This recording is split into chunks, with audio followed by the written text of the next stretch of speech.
More and more people are living longer, productive lives, people into their 60s, 70s, 80s, and even 90s. And the topic of sex, marriage, and all that has gotten a great deal of attention. I think probably one of the number one box office smashes last year was Cocoon, and we looked at Hume Cronin and Jessica Tandy and Don Amici. And I think the fact that it was such a success was the fact that they were real relationships, that it was something that we would all like to achieve, which is a happy, long life with a partner that we love and enjoy. And today we're going to be focusing on that. Ellen Christensen is with us, and she is the Director of Sexuality Education, the Center at UB, and next to her a couple that I think are qualified to talk about this whole subject, because we have Catherine and Elias Cohen with us, and they have been married for 40 years, and they both are very active. Catherine is a volunteer at the Sex Education Center at UB, and Elias is a researcher with Roswell Park, and we welcome both of you. Do you find it amusing, or what do you think about all this focus? We've been promoting all week long Sex After 60 as if it's some kind of an unusual occurrence. Well, frankly, I didn't know that you were promoting it because I wasn't watching. But I guess at different times, our culture tends to focus in on certain things, and today, as you say, because people are living longer, productive lives, it's natural to think about, do they have sex after 60? But what does that mean? For both of you, you have been married for 40 years, so you must be doing something right. Do you think you're unusual? Do you think most couples are able to stay together? I mean, has it been hard work for you, Elias? I think that most couples are able to stay together, certainly if they try. And I also think that it is not unusual. I mean, sex is here. It brightens life.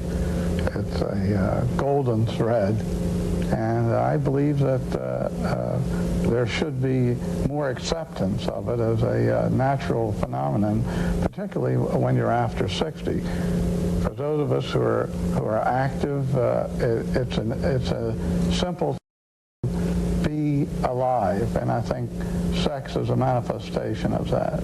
Ellen, at the center, do you find that there has been more of a focus on this? More people are interested, more people, young people are coming and saying, we want to make our lives together successful, like they've been able to achieve?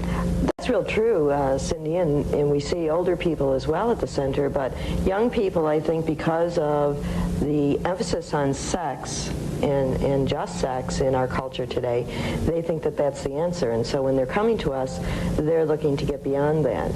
How do you establish a relationship like Catherine and Elias have had, and learn to communicate and develop a total relationship that goes beyond the sexual? Well, you know, that's partly, and I would say, or a great deal to blame on the media, because what you see are the 20 to 30-year-olds. I mean, we had women that were in their 30s and 40s going through this, well, gee, once I've reached 35, I'm no longer attractive. Mm-hmm. So that it's the fault of the way things are perceived. And physical appearances and shallowness, and I think the media is realizing the value of the over 60 market and are now marketing products aimed at that age group because we have more of those people. Well, biologically, does the sex drive decline as a person gets older? I guess it really depends on what you think the sex drive is.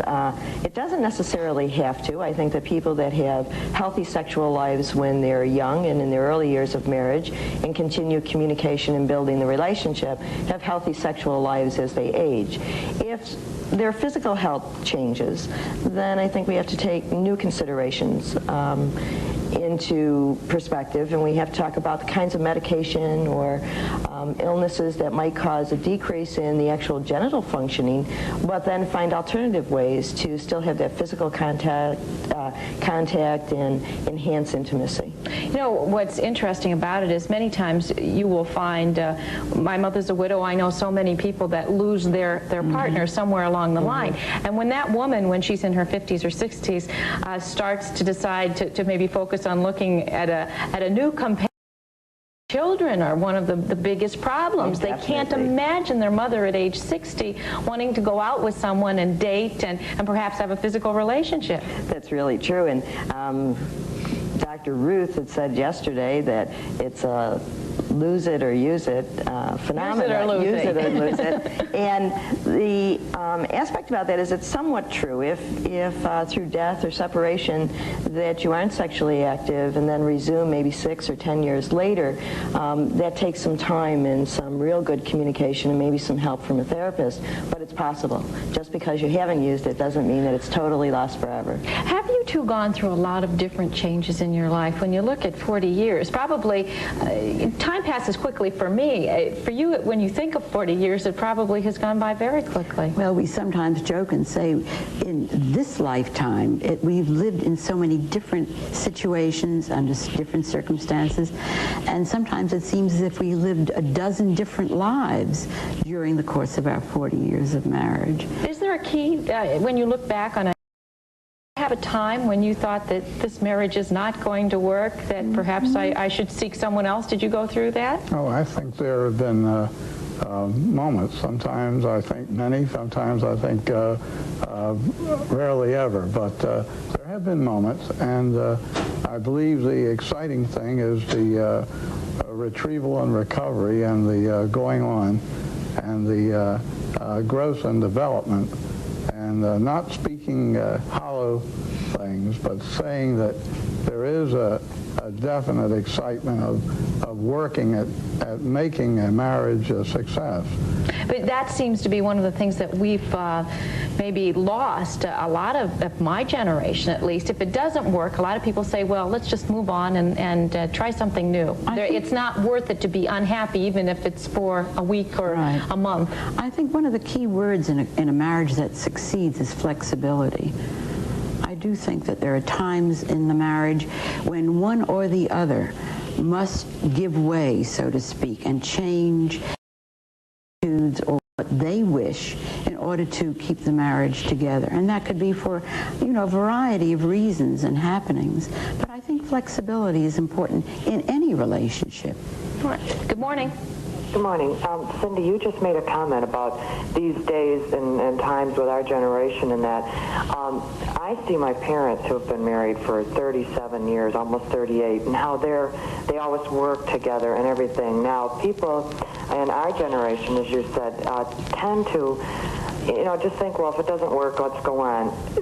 Do you believe that it's easier for people that have been married 35 or 40 years ago and got married that long ago? Was it easier for them because of the way things are today than it is for us? Well, I think today that people who live single lives, men and women, whereas years ago a man was not as successful in the daily living chores.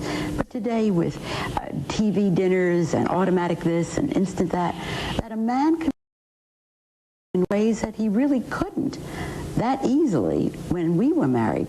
First place, men weren't expected to do these kinds of things, but people today going away to school for the last 15 years or so, they've learned to be much more independent about the daily needs of life. And the economics of it also has changed because women can support themselves, although we know that divorced women with children don't do very well at all in our society now. You had a comment, go ahead. Yeah, well, even when the couples are together now, the independency is still there so predominantly. It's almost like if something goes wrong, they figure, well, I've done it before, I can do it again.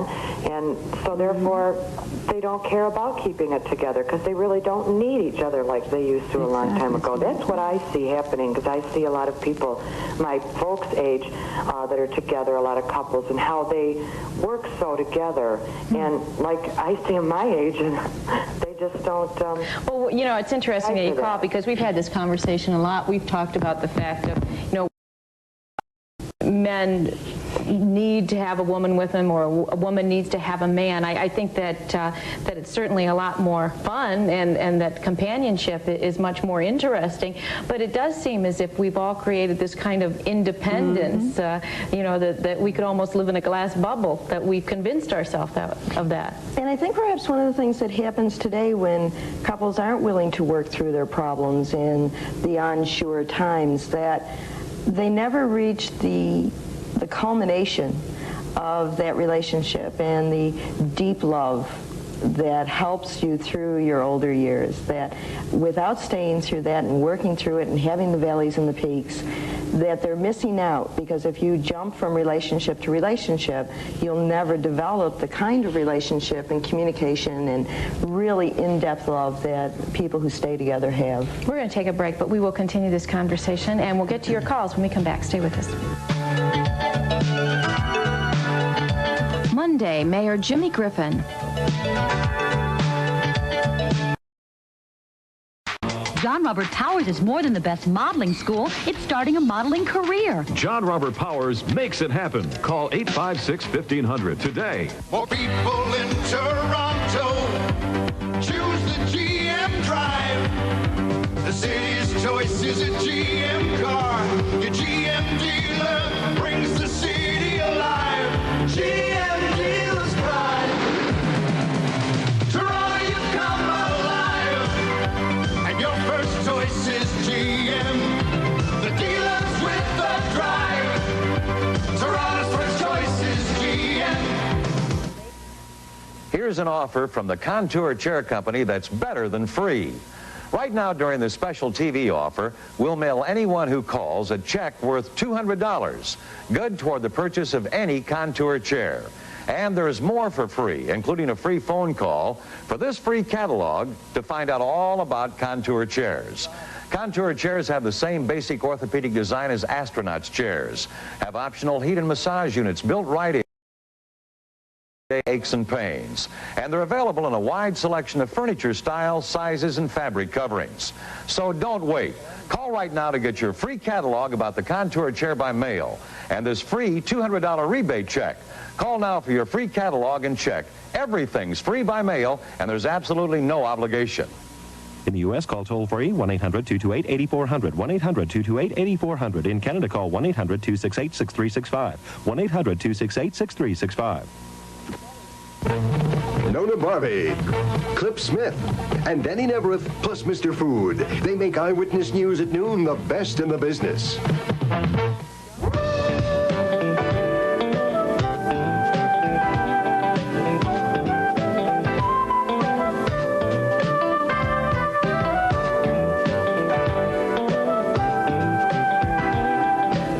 Back, and we'll go right to the phones. Good morning. Good morning. I'd just like to get in on this conversation. Go ahead. I've been married 55 years to a terrific guy. He's 82, I'm 77, and everybody... Well, we always say it's communications at a double bed. Another thing is always let your husband in the kitchen. So many women think the kitchen is their private domain. Well, my hubby loves to cook. So I go about my crafts and my crocheting and knitting and let him cook. You know, I want to ask you, what about when your husband retired? I assume he's retired now. 16 years, and it's been a ball. But was it a transition for you? Was that difficult at all? Because I hear from a lot of women that when their husbands retire, that it just changes their life tremendously. No, what happened, I was working, and he retired. He worked 50 years on the railroad, and he retired like a year before I did because I was a little young. And so he started getting all the meals, and first I'd help him shop, and then he loved to cook, and then every day I'd take the Blue Plate Special, whatever it was. He has been terrific. Well, it sounds like you're doing something very right, and I hope that we all can learn from that. Congratulations. In life.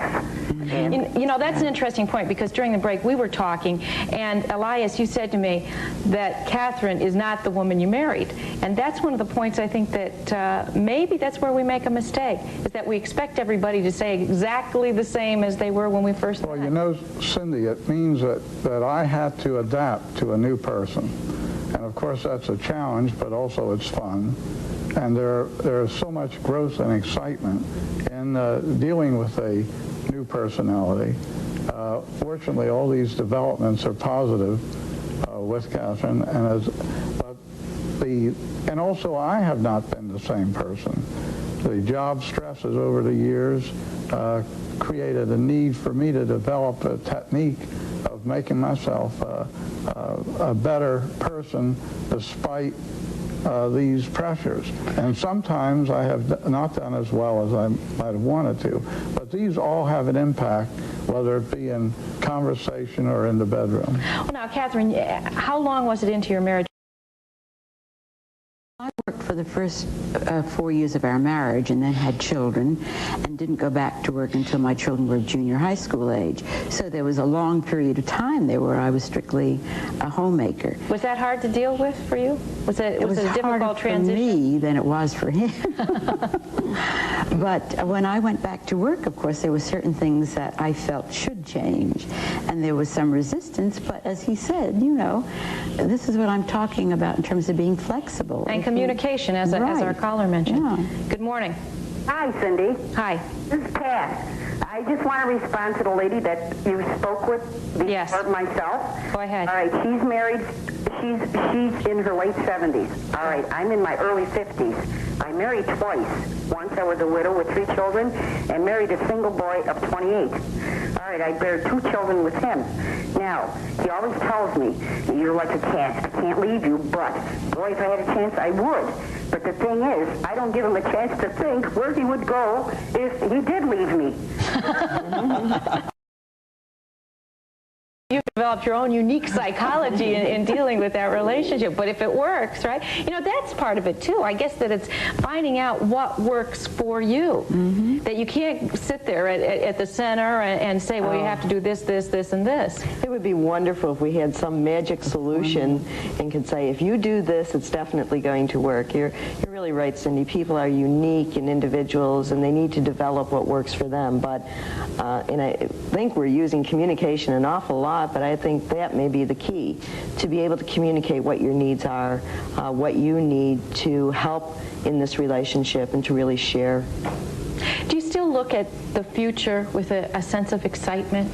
Oh, yes, we have plans into 87, so. No, because I think that is a problem. Oh, yeah. I see people sometimes that, you know, to me, 60 is young, very young. My father died at 58, and I thought he was a baby when he died at that, you know, because it seems as if there are years and years and years to do things, and yet, you know, to keep that excitement, I think, is very special. Well, today, you see, one of the advantages of today,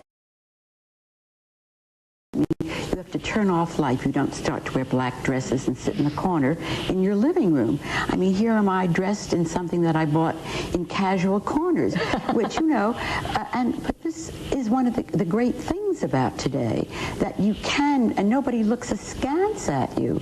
You can be alive and vital and do what you want to do and plan and travel and do all sorts of things.